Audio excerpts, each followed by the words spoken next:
Hello fans, GP টোনে আপনাকে স্বাগতম। তো আজকে আমি কথা বলবো আনঅফিসিয়াল ফোন বন্ধের বিষয় নিয়ে। আমরা সবাই জানি যে 16ই ডিসেম্বর 2025 আমাদের দেশে যেগুলা বাইরের দেশ থেকে আনঅফিসিয়াল ফোন চলে এসেছে বা ইউজ করতেছে যারা, তো এই ফোনগুলো বন্ধের বিষয়ে বিআরটিসি ডাটাবেজে তারা নির্দেশনা দিয়েছিল যে 16ই ডিসেম্বর আমাদের যে আনঅফিসিয়াল ফোনগুলো রয়েছে এটি বন্ধ হয়ে যাবে।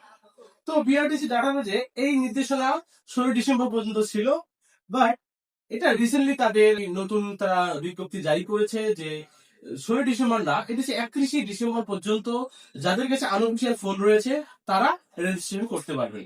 তো এটি কিভাবে করতে পারবেন, তারা এটি নির্দেশনা করেছে এনইআরআই এর নিবন্ধিত করতে হবে। যার কারণে যেটা করতে হবে সেটা হচ্ছে যে আপনার হাতে যে আনঅফিসিয়ালি ফোনটি যদি থাকে, জাস্ট ফোনটিতে আমাদের এই দেশের অর্থাৎ বাংলাদেশের আপনি যে দেশে রয়েছেন এই দেশের একটি নিবন্ধিত সিম আপনার যদি আপনি অ্যাক্টিভ করে ফেলেন বা নেটওয়ার্ক কানেকশন পেয়ে যায়, আপনার ফোন অটোমেটিকলি নিবন্ধিত হয়ে যাবে।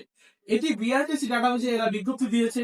বিষয়টি আসলে বাংলাদেশে যারা আনঅফিসিয়াল ফোন ইউজাররা রয়েছে তাদের জন্য খুবই খুশি সংবাদ যে জাস্ট শুধু সিমটি বাংলাদেশে সিম রেজিস্ট্রেশন করলেই, ফোনে নেটওয়ার্ক কানেকশন করলেই আপনার ফোনটি রেজিস্ট্রেশন হয়ে যাবে। সো বন্ধুরা, আপনারা যারা টেনশনে রয়েছেন যে তাদের আনঅফিসিয়াল ফোন বন্ধ হয়ে যাবে কিনা, তো তাদের জন্য 16 ছিল।